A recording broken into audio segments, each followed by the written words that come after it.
Hello and welcome. I'm Jonathan Ananda for the New Indian Express, and this is Business Unboxed, where we take the hottest topics from the world of money and break them down for you. Not too long ago, we took a look at how fuel prices got where they are right now. And where they are right now is sky high. In many places, petrol costs over 100 rupees a litre, and diesel is not very far behind. So if you drive a conventional vehicle that is powered by petrol and diesel, then getting from anywhere to anywhere has become far costlier, like about 20% more expensive in just 2021 alone. But it's not like we don't have options, which brings us to the question that we are going to try and answer in this video. If conventional automobiles are just getting too expensive to run, is it finally time to go electric? If you already own a car or a motorcycle, you know that what we pay to buy the vehicle is just the first among many costs. You need to pay for the fuel, yes, but even before you get the vehicle on the roads, by law, you have to pay to register it, and then you have to pay to insure it. And then there is maintenance costs, which generally gets more and more expensive the more you use the vehicle and the older it gets.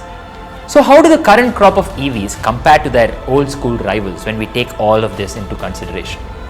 Despite EVs having been around for a few years now, there is a reason that almost all the vehicles on the road right now are driven by petrol or diesel. And that reason, at least in the case of cars, is the large difference in initial costs. Because despite government subsidies, you have to shell out substantially more upfront if you have to buy an EV. Now there is a convenient example to see how this works out, because Tata Motors makes and sells the Tata Tigor in both the petrol and the electric variants. In terms of just the ex-showroom price, the base Tigor EV is almost double the price of the base petrol model. And while many states now give exemptions on road tax and registration fees for EVs, insuring an EV is still substantially costlier than for a petrol model.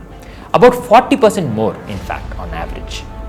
So for cars, in terms of initial costs, petrol and diesel variants are still far cheaper compared to EVs. For two-wheelers, the situation is a bit different. Because the difference in showroom costs between EVs and normal two-wheelers is getting smaller, and it's already quite small. Now, EVs are costlier at first, yes, but from the moment you get them moving, they begin closing this gap. Because kilometer for kilometer, they are just far cheaper to run. How much cheaper, you ask? Well, let's get back to the Tata Tigor. The Tigor's petrol variant is advertised as giving a mileage of 20 km per litre. If we assume a petrol cost of about Rs 100 a litre, the fuel cost per kilometer comes up to around 5 rupees. The EV, on the other hand, has a battery capacity of 21.5 kilowatt hour and a full charge range of 213 kilometers. So even if we assume an electricity cost of 10 rupees per unit, the cost per kilometer comes up to just Rs 1. And as you clock more and more kilometers, the EV gets cheaper and cheaper in comparison to the petrol model. EVs also do far better in terms of maintenance costs. First, regular service fees are just cheaper as far as EV models are concerned. And since they have far fewer moving parts compared to a conventional vehicle, there is far less damage from routine wear and tear, which reduces replacement costs too. So, the question remains, should you go for an electric? Well, that depends. First, on how long you're planning to keep the car, and second, on how far you're planning to drive it.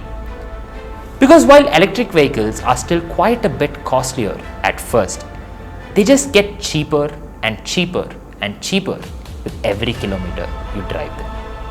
If you liked what you saw and you would like us to do more such videos, please hit like and share widely. And until next time, goodbye.